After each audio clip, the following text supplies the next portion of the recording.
I'm your host, Elizabeth, and this is For the Talkers.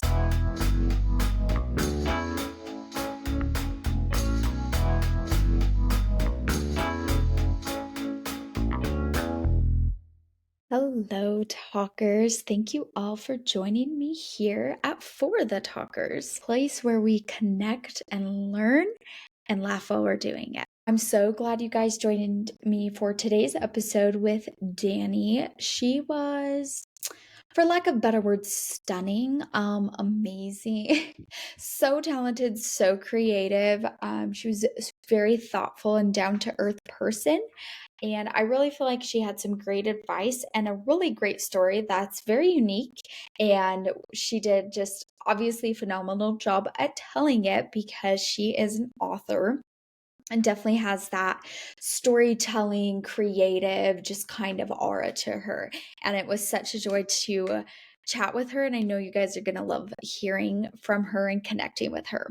So before we welcome Dani, I did just want to say, so I currently go to Utah Valley University, right? And they have a lot of cool opportunities, and I am looking to kind of segue the podcast with those. So I will be posting a lot on my Instagram, some polls, some questions, all those good things. And I would love your feedback and love your opinions. So follow me there to kind of stay in touch with those things. It's the talkers on all platforms. So Instagram, TikTok, Pinterest, all the things. Threads, is that a thing? Are we doing threads?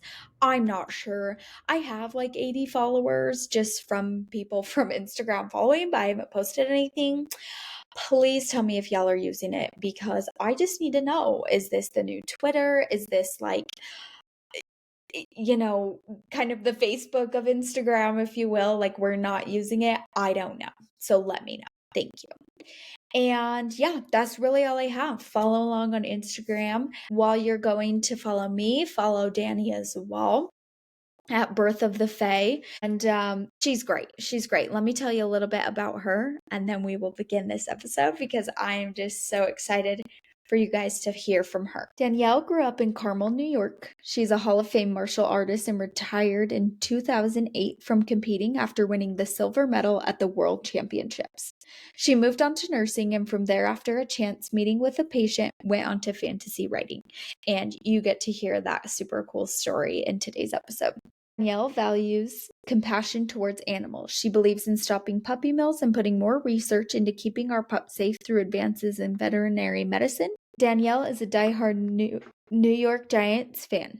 Her love of football started in 6th grade when her science teacher figured out she was dyslexic and began teaching her math through football stats by watching the New York Giants. Her assistant high school principal once played for the New York Giants as well. So the Giants would often come to the school and play the faculty for charity, and it would be the first string players and all-star retirees such as Phil Simms and Lawrence Taylor. She is also obsessed with the Loch Ness Monster. So join me in welcoming Danielle. Okay, hello Danielle.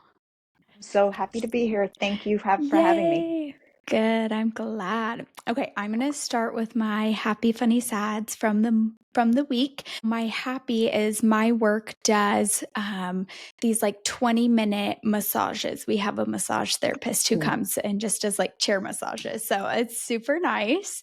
And he has been helping me kind of, make adjustments to my posture and different things while I'm at work.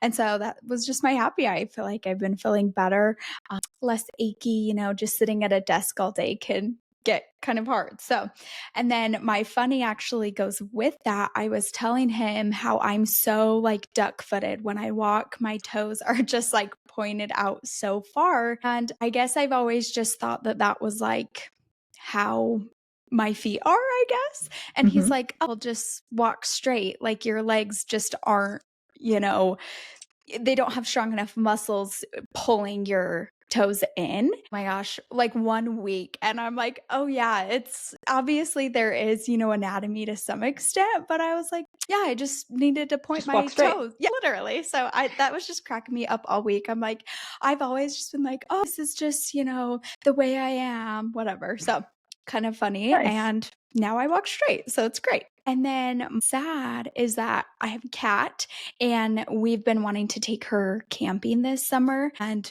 she's not going to be able to do it this summer. We're trying to get her leash trained and just open to the outdoors. She is just like the most timid cat ever. So kind of sad, but we're hoping for next summer. So Okay. I can't really top any of that. I'm gonna go, my happy sad is the same. Is that okay? perfect. Okay. And your podcast is the first one I'm gonna speak about this. So Ooh, this is the first time I'm talking about it, so I might not get it quite right, but I'm definitely that's gonna okay. try. This week my happy sad moment was that I finally admitted to my followers, my readers, that I have myasthenia gravis, and I did it in an impromptu IG live. I just decided to go on. I think it was I did it Wednesday, and I just hit record, like I just hit live, and I just started talking to them. And I just told everybody why I had not been as active as I wanted to be on Instagram, and let them know this is what I've been struggling with for the last year and a half. Probably I can count on one hand how many people knew I had the disease because it's a new diagnosis and that I've been on immunosuppressants. So I have not been at events and all these other things that I was expected to be at. Right. And when I have been, probably haven't been as pleasant as I could be because I was so scared of shaking people's hands and getting close because the doctor was like, you cannot do that. You can't take money. You can't, he's like, you're not Right. supposed to be doing this. And I was just like, I'm going to do it anyway, and went out and did it. And I was so nervous there. So in a way it was sad, but in the other way, it was really empowering because I was being transparent and I kind of felt good about it because Totally. I didn't have to like wear it around my shoulders anymore and carry it. So Yeah. sad, happy, all together. Right. Right. That's It was awesome. one of those. Yeah. Funny moment is always my puppies. They're just watching the two of them run around and get the zoomies in the backyard as always. And we just had to we had a tree fall, so we had to like grind the stump and all that. So of course we have a big pile of sawdust. And it's like right over on the edge. They have a whole yard to play in. And I'm like, all right, guys, just avoid that. Like, don't go there. And the two of them take the longest way around. And I'm like, don't do it, don't do it, don't do it. And then right into it. And I'm like, of course. And one's a little Yorkie, one's a little Chiweenie, and she's white, all white. And just right in there and starts digging up a Yep. storm. And I'm like, of course she did that. And then the brother jumps in and he's trying. And by the end of it, I just have two dust balls. But I just have to laugh because like that makes them so happy. And it's like I Right. kind of wish something that simple could make me that happy. So I just have to Right. sit and laugh. And then you got to take pictures and it's the whole Yep. thing. And half my camera is just them. True. I feel that. Mm-hmm. And animals with the zoomies is just probably my favorite thing ever. Love it. Love it. Just I can watch them all day and you never know Right. when it's going to happen. That's the best part. It's the best Yep. part. Love it. I love it. Awesome. Okay. Well, I had asked my audience for a couple questions to kind of get to know you a little bit more. So we'll just start right with those. And someone was wanting to know what your creative process is and when you maybe feel your most creative. I am completely chaotic. I would love to tell you I sit there and I'm like, chapter 1. No, it doesn't work like that at all. One, I do handwrite all my books. So that Wow. is the first thing I do. I always joke, if you want to know how not to write a book, come talk to me. Because I've made every mistake you could possibly imagine and I don't know what I'm doing. So I would love to give you some great advice about, oh, do this, do that, buy this book. No. The only thing I will tell you is the Emotional Thesaurus book has been a godsend. I love that book. If you are into writing or you're looking to it, get that book. Because when you're reading your stuff, I didn't realize how many times I shoulder shrug, I blink, one of those things. I was like, oh yeah, I do that a lot, don't I? So that was very helpful, but I can't write in complete silence. I got RuPaul's Drag Race going on in the background, The Real Housewives of OC, Beverly Hills, those are my two favorites, Atlanta. So I've got usually that chaos. I need that white noise of just drama going on in the background. That's always helpful. So that's something like that is happening. And then once I've handwritten the book, I will then go to the computer and that's the edit. That's like the first kind of start. I joke that when I'm doing the handwriting, that's the skeleton. and then I start putting the meat on it once I get to the computer. And from there, I will build a playlist. And that's usually the emotional journey of the book. And I start kind of thinking about that. That's where it starts. From there, I really don't know what's going to happen. I'm most creative for some reason. It's the witching hour. It's like that between 1 and 3 a.m. when some character knocks on my brain and goes, okay, so this is what we're doing now. And I'm like, what? And that's when I got to get up. I usually have a journal of some kind next to my bed so I could write down if something happens, which it has in the past. The character of Indiga, who's a 6-year-old little Fae girl, she came up at about 3 a.m. and the song Cherry Bomb was blasting in my head, and she just jump roped across my brain, and she was like, yes, I'm now in the book. And I never planned on her, never thought about her, and there she was. And I was That's like, oh, amazing. you just messed up everything. And now she's been continuously in the series, and she just kind of took it over. And of course, I had to give her a best friend, and then she needed it. And it was before too long, I had a whole face Scooby gang running around. And I'm like, this just wasn't planned. So that's usually the process. Totally. I love it. That's so interesting. I like something in the background, but it has to be like something without words. So like classical music or, Okay. instrumental. I just like I Mm-hmm. if a show's on, I'm just going to be watching it, even if it is just like a drama or whatever, or if Mm-hmm. I've seen it before, I'm just like locked You're in. But dialed in. yep, Yeah. yep. But I love that you're like, give me the drama, give me the chaos, and Mm-hmm. I'll be able to focus. Yeah. I don't know. It just kind of puts me there for some Totally. reason. I like it. If it's too quiet, I'm like, should I be doing something or making some kind of noise? It's always like that moment of what's going on. Right. And then I start looking around and I'm just totally distracted. I love it. Okay, so the next question, they specified other than yours, what books or series would you Anne Rice, the original Interview with a Vampire, up through Queen of the Damned, Tale of the Body Thief. I think after Tale of the Body Thief, we went off the rails a little bit. She brought it back around after that. Men Knock the Devil, I wasn't a big fan of, but I loved the first 4. I thought were just great. I think if you're really looking to understand multiple points of view, Queen of the Damned is a great book for that. But that is probably one of my favorite series that I could just reread and keep going back and find something new in it. I know it's not the most current book. I read Twilight. Yeah, I did it. I kind of shrugged my shoulders and go, I tried. I think what happened was the movie wound up ruining it, but it is a good book, a nice series. But I just go back to Queen of the Damned and Anne Rice. I just think it's great. I like Laurel K. Hamilton. The first couple Anita Blakes. We got to something, and I was just like, past Dance Macabre. Yeah, we started losing it past that too. Kim Harrison's Morgan Morgan series with Jenks, Trent, all of that, the Hollows.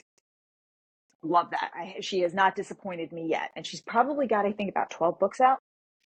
I think that's a really good paranormal witch kind of series. Yeah. I love that. Past that, I can't really say I'm into too much. Shannon Mayer has some good stuff out as well. I do like her. My friend C.R. Rice writes the Realm series.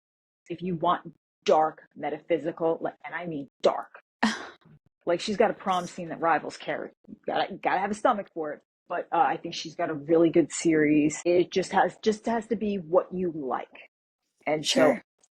I tend to stay away from recommending stuff, because then they come back to me and they're like, well, I read it.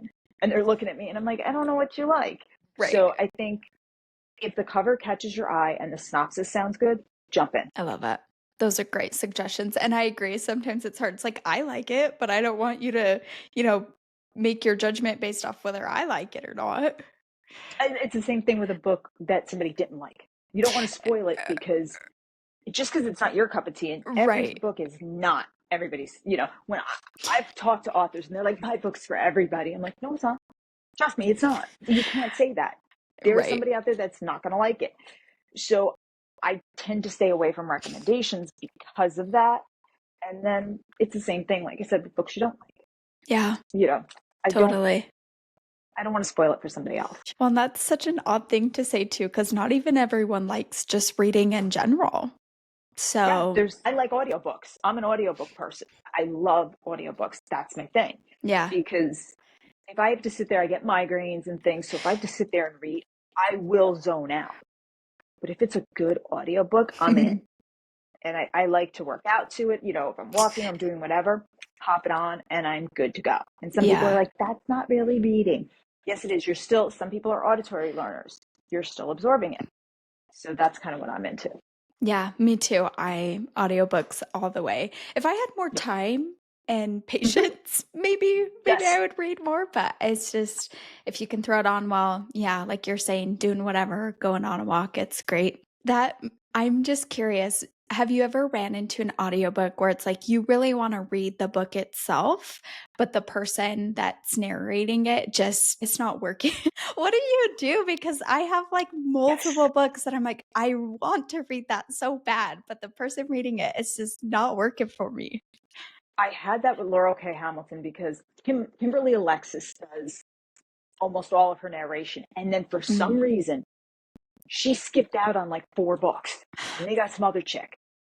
I couldn't stand it. And I loved it, but I'm like, oh my God, that's not Micah's voice. That's not how this one, it drove me nuts. Yeah. And I was just sitting there going, but I have to get through it because I need to, I got to stay in like Right. the series. Right. And I was like, you're killing me. Like she was mispronouncing things. I'm like, Uh, didn't you go back and at least listen to the one before? right. It's not like she was saying werewolf in a weird way. And I'm like, what?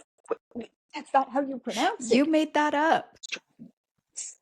I'm like, don't ever do this again. Now, had she started the series and then Kim takes over, I would probably, but yeah, I've done that. I fast forwarded sometimes, I'll be honest. I was just like, skip that, skip that. Okay, we don't need, Yep. Yep. get through. So I've done that. There's a couple books I have just been like, I can't do it. I'll wait for the movie kind of thing. It was just, Right. I'm like, you lost me. So Yeah. I've done it. But if it's a series I really love, I'll get through it, but it'll take me a while. Yeah. Well, good to know I'm not the only one because I No, hate when that happens. It's the worst.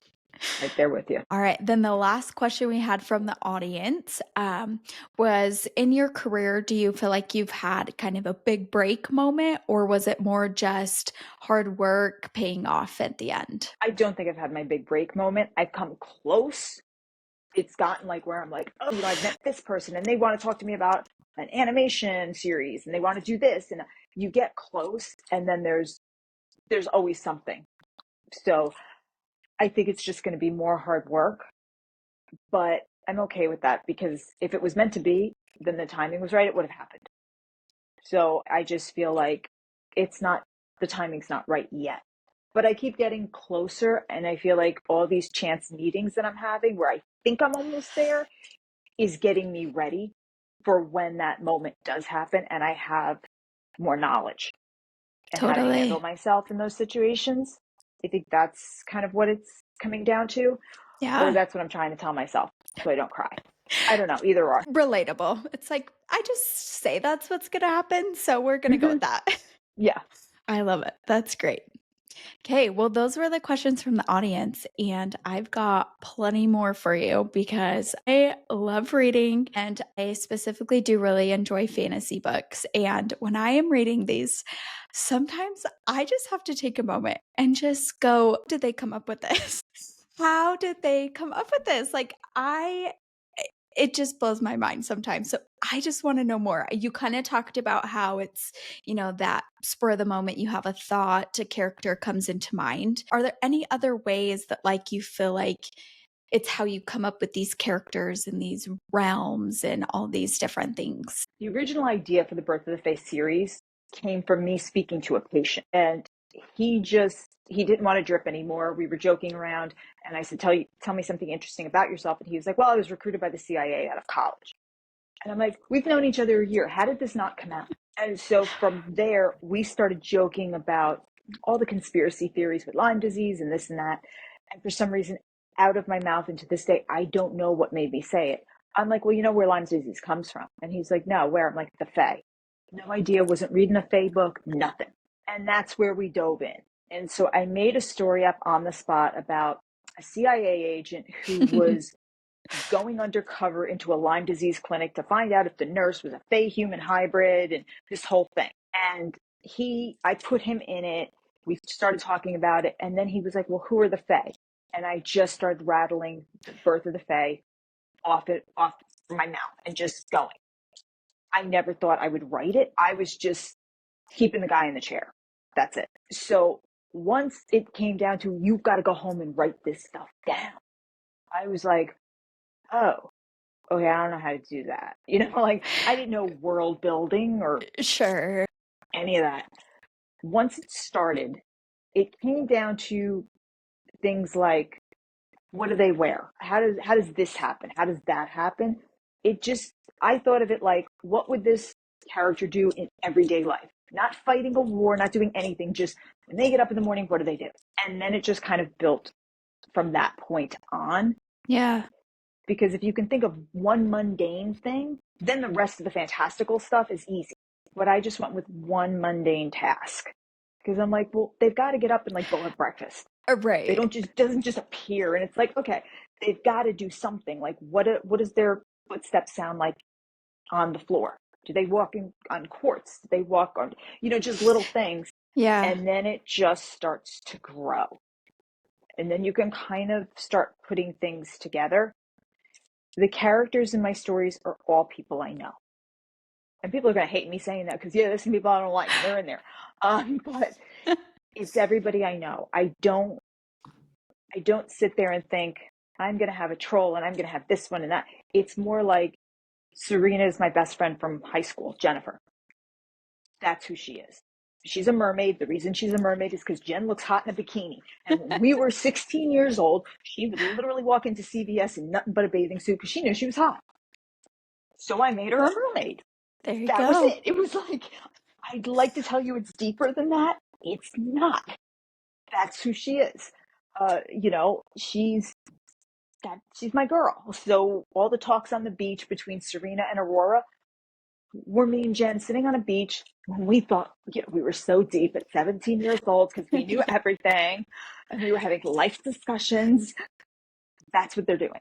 So everything in the book is really interpersonal dynamics. I'm just throwing horns, a tail, a crown, and I'm calling them Fae. That's it. That's what I'm doing. And then the rest of it builds itself. I just think I'm the custodian. Love it. So before time with your patient, had you written any like stories or anything like that? My dad will tell you I wrote something in like second grade and I swore I was going to be an author. I wrote some time travel thing and I went to like when pizza was invented or something and I read it for the class and I won some little award. I have no idea. I don't remember any of this. But no, it was never in my point of view. Like I was never going to be like, I'm going to be an author. I thought I was going to be Wonder Woman. So it was just not really in my mirror to do that. I thought I was going to stay in healthcare. Thought I was going to stay competing in martial arts, then go to healthcare. I thought I had my life planned out. This was not on my bingo card at all. And then there I was in it. And I realized at the end of the day, this is probably where I was always going to be because I was so submerged in comics and all this other stuff. I just took the long way to get here. The universe was throwing Yeah. pebbles at me and then it was throwing stones and it was like, really, you haven't figured this out? I just took my time getting here. I love it. That's great. That was kind of my other question too, right? A big thing is your cosplay and your because you are for your covers, right? Originally, I was. Okay. My second publisher saw me in cosplay as the characters and Yeah. said, we've got an idea. And I was like, okay. Because some people think like I demanded. No, I had my covers planned and I Yeah. had this big elaborate plan. Like this is where the author gets deep. I was like, they're going to be, this ombre of blue, and it's because it's going to be fey blood being spilled. Thing. And they were like, yeah, no, Yeah. no. They were like, no, no, no, no, no. No one's going to get that. No, we're not doing that. And so they saw the picture of me as Serena for Faye magazine. It was a promotional shoot. And they took it and they were like, give us 24 hours. They came back and there I was on the cover. And they were like, so this is what you're going to do now. And I'm like, can't I just be Harley Quinn? It's like so much easier. And so I wound up on the covers. And then for the next printing, they went back to typeset and everything. Subsequently, I've left that publisher, but when I was doing it, it was a lot of fun. But I had to make everything for Yeah. book 4, Kingdom Come. Jarbox. It's the first time Jarbox shows up on the cover. It's the first time anybody sees him really from a reader perspective. Yeah, I had to make that armor. That was a lot of work, and I didn't plan on him being there. So it made sense for him to be there.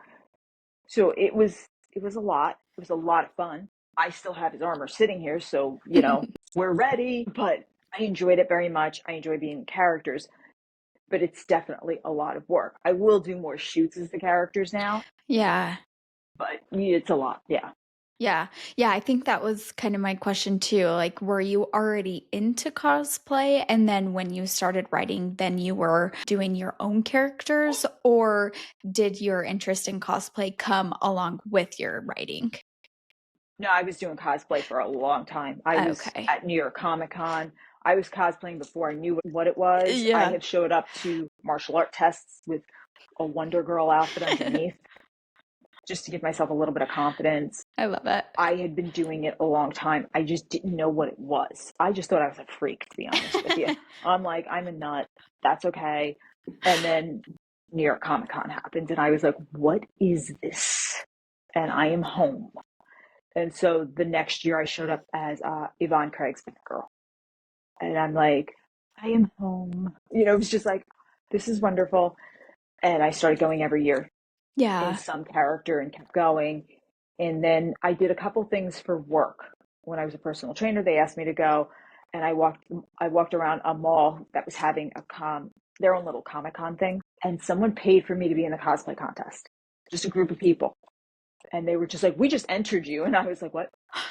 And they were like, yeah. And I got called up, and I took second place, and I was just standing there like, Yeah. I have no idea what I'm doing. I threw some punches. I landed in a split because they were like, give me some Wonder Woman moves. And I was like, boom, boom. And I landed a split. And I was like, and then I rose up like she does, in the movie, like my hands out. And I'm like, ta-da, I don't know. And they were like, second place. And I was like, what? They were like, well, you didn't make your boots. I'm like, that's why I didn't win. And I'm taking a picture with the mayor, and I'm looking at the chick who won. And I'm like, ugh. And I was like, all right, I want to keep doing this. When I did my own characters, it was because I wanted to figure out what they were wearing. That was one thing that was kept sticking with me. And so we did a shoot, and I think I was in the middle of writing. I wrote them all at the same time, but one I was trying to like really figure out. And so I did, I think, 5 characters to kind of get a feel for them. And then it just kind of kept happening, and people were asking for them. So they Yeah. just evolved.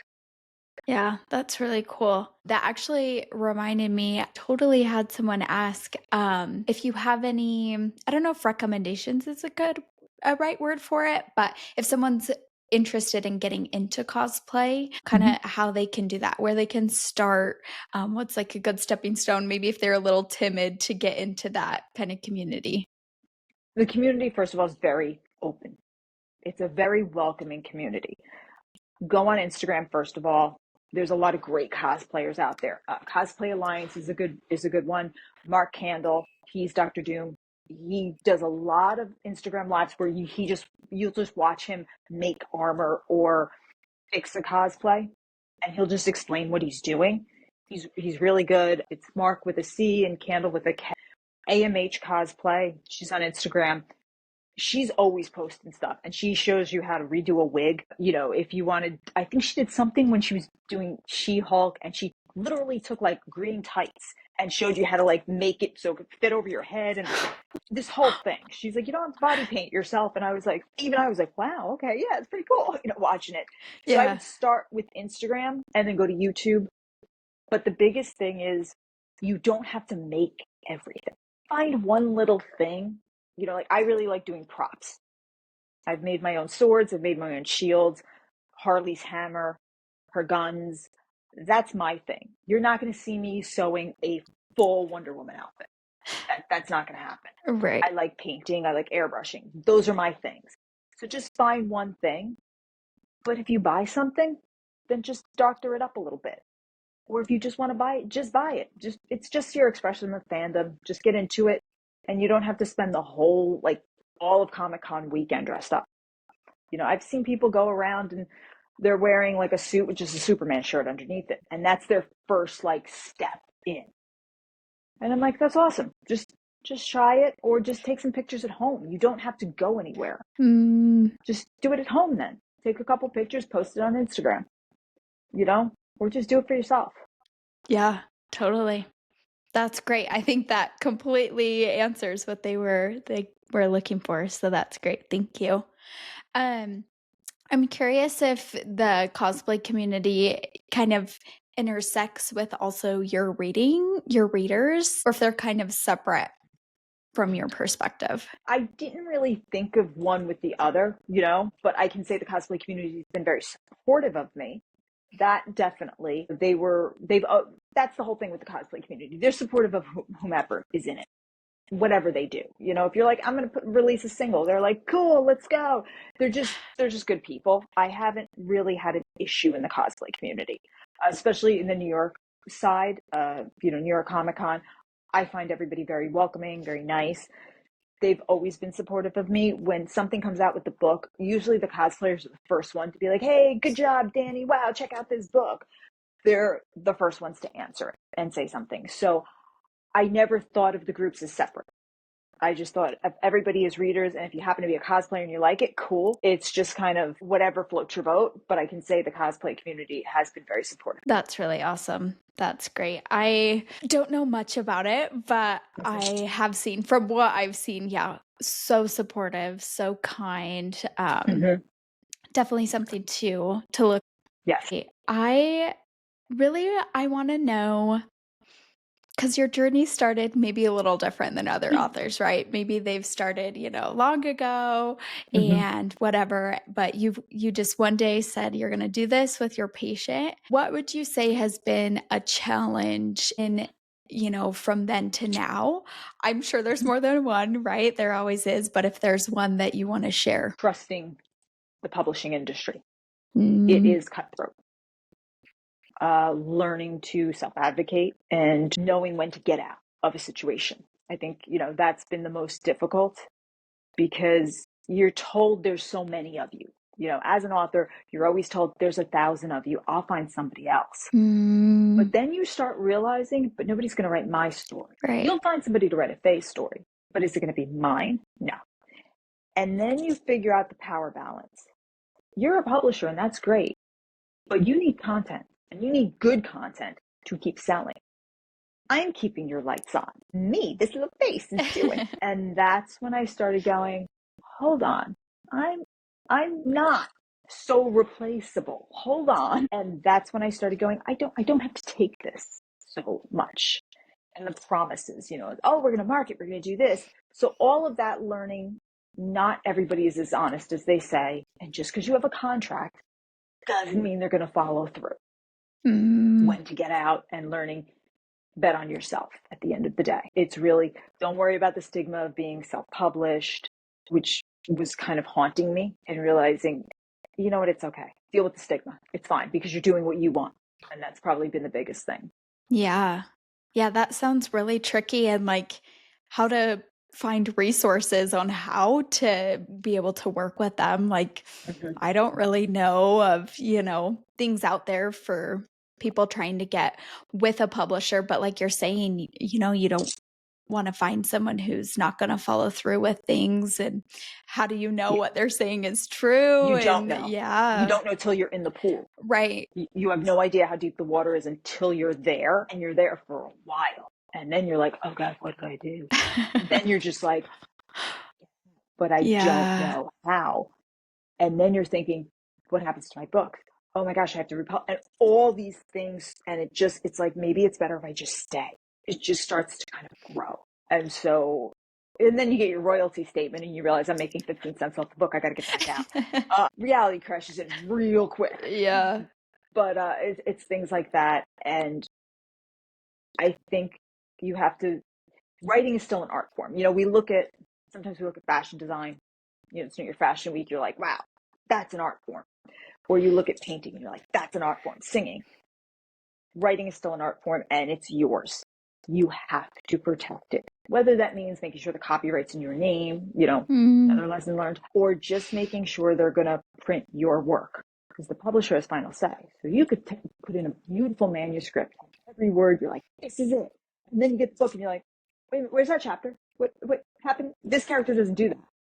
And then you read your contract and it's like, but they have commercial say. And you're like, well, mother effer. Yeah. And you're just shrugging your shoulders. Right. Or like they'll build you up as, you're the cosplay queen. We're putting you on the covers.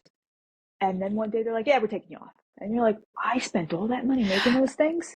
And you I guys don't get came up with, paid. yeah. I had to pay for all those shoots. They did not pay for those. No. Because people are like, oh, they paid for them. No. I paid for those shoots. Right. I paid for every costume you see. I paid for hair and makeup.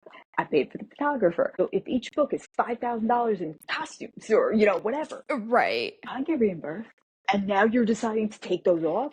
What are you not, and you're looking around going, how did I get into this mess? So it's a lot. And there's things you just don't think about. So anybody who is saying, I'm gonna go for a publisher, if it's not one of the big three, and even if it is, really be careful. Talk to someone who used to be at that publishing house. If they're not there anymore, go talk to them and find out. That's your first thing. Yeah. Because they're going to give you the recommendation of the most happiest author or the one who they just signed who's never going to say anything. Find out. Go to Reddit. Really figure it out before you do anything. And then make your decision. Yeah, good to know. And forget how much Reddit really is a good resource for things like this, right? Yes, exactly. Yeah, love it. Great reminder. When I was thinking about your cover, I'm so curious because for me, the podcast, right, I put out an episode every week. I'm the one putting it out. It's a weekly thing.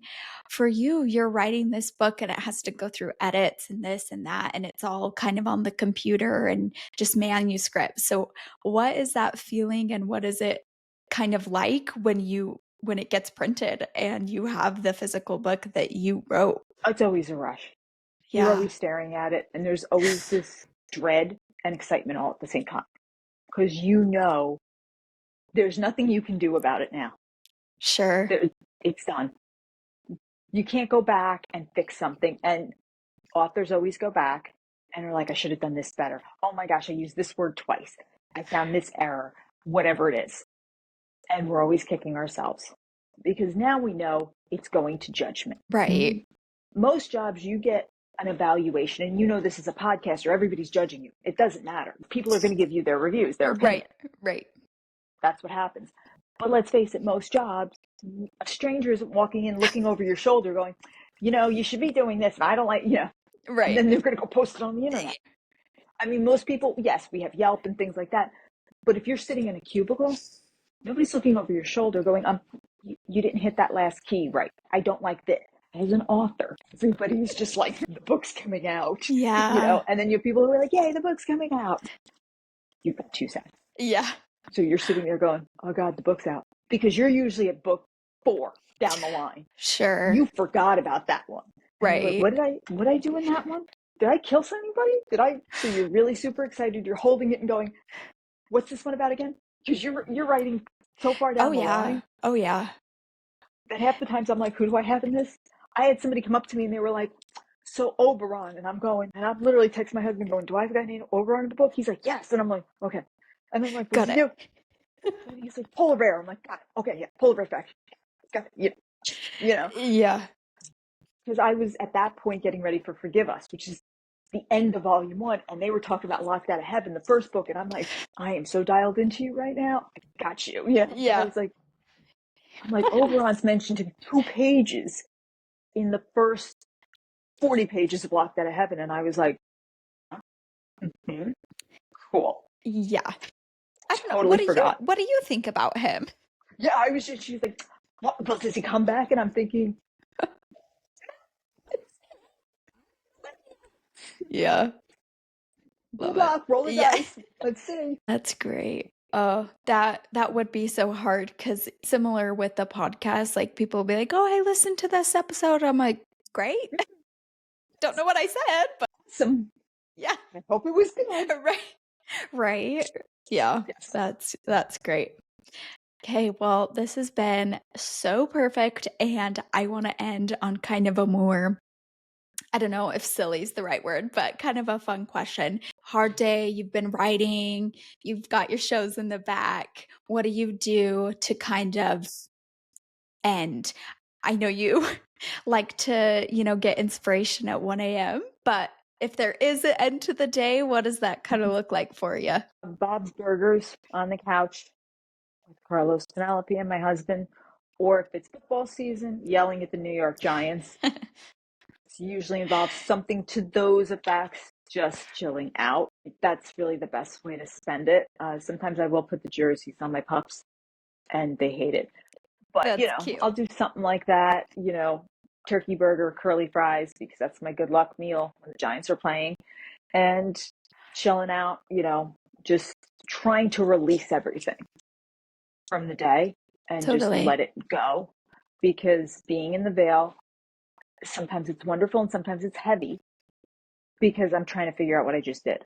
I'm trying to remember it and be like, no plot holes, right? No, did I kill this person? That's what I'm thinking about. So Yeah. it's usually something light just to kind of get through it. Yeah, I love Bob's Burgers. I love the first couple seasons. I could just sit there and watch Louise over and over again because for some reason I look at my puppies and I think that's their voices. And that's probably what they're saying to each other. Like they're that sarcastic. Yeah. That's what I think is happening in their heads. That's great. So I tend to watch it and then look at them and go, Yeah. that's probably how you talk to me, isn't it? That's exactly what you're thinking about me right now. So I tend to narrate my life. I thought everybody had an inner monologue, like JD from Scrubs. I thought the whole world did that, and then I found out they don't. So I think my pups are doing the same thing, which lets you know why I'm an author. But yeah, that's usually my day. And like I said, screaming at the TV. I love it. That is great. Okay, well, where can people find you, find your books, find your content if they want to reach out a little more? Everybody can find me on Instagram at Birth of the Fae _novel. Even if don't worry about the underscore, if you just put in Birth of the Fae, we pop up. That's usually where I keep everything up to date on everything about the Fae. And then if you want to get the books, I am re-releasing all of the books right now. From Locked Out of Heaven straight up to Forgive Us, they are all getting a re-release with new covers and everything I wasn't allowed to put in before. Yay! It's now in. But first they're on audio. I did a new audiobook for everything. So they are being binge recorded, but right now Locked Out of Heaven, the new one is out. Thine Eyes of Mercy, which is Fae in Tudor London, Tudor England. And the next one is From the Ashes plus the novella. Fire Ice Acid is in it as well. So we have those out on Audible, and then the rest of the series is being recorded as we go. So there should be a release every month. Oh, So you can cool. always check Audible. And Danius and Jaden, which is the novella I released June, is out right now. But I'm telling everybody now, just wait because now everything's coming out. So, Sure. Yeah. now it'll just all make sense. Yeah. But you can find all the books and they will be on Amazon, Barnes and Noble, whatever. But right now, Yeah. if you're into audiobooks, go check it out on Audible. Skyboat Media did them. And I have 2 narrators, which I love. I have a male and a female. So I think that's really cool. Stefan and Gabrielle did it. And they're phenomenal. The first book is told, they each kind of alternate the chapters, but from that point on, they do it like a play. It's very different with the dialogue because it became more dialogue heavy, and we're traveling through time, so it's a little bit different. But that's the best place to kind of pick up on the Fae right now. And check me out on Instagram. And then on Thursday nights, I'm on Liberty Bell Smack AM in Philly. But you can just go to Facebook and go to Liberty Bell Smack and watch the show live stream. And it's entertainment and sports. I cover the New York Giants. That's great. I love it. Yeah, I just started Locked Out of Heaven, the audiobook on Audible, and I have really enjoyed yeah, of course. I've liked it so far. My TBR is so long, but I finally got to start it the other day. And yes, I agree. I love the narration, but that's Thank you. really Thank God. I was waiting for you to go. I will give you a hint. I will give you a little hint now. It has 2 hours extra from the first edition of extra content. And the chapter, Los, Thy Name is Destiny, Destiny, Thy Name is Los, is a completely new chapter. I was never allowed to do that one. So that is part of Los's origin. And Los is my dog, Carlos. Oh, cute. The dragon is inspired by my little dog, Carlos. So Los. Oh, that's right. I think I my saw little your guy. Yeah. Yes. So just a little thing for you. Yes. Yes. And for anybody out there who does pick up the Audible book, yes, that chapter was never allowed in the book. And Okay. so that's Good to brand new know. for anybody. That's awesome. Well, congratulations. That's a huge accomplishment and Thank you. probably just feels really good to be able to do it how you Yes. want to do it. That's great. Thank you very much. I Of appreciate you having course. me, and for your listeners to take the time to listen to me ramble and babble. I appreciate it. Of course. Thank you. Thanks for listening. Remember to leave a rating and review, subscribe, and come back next Thursday for a new episode. And remember, you matter and what you have to say matters. So join me here with For the Talkers.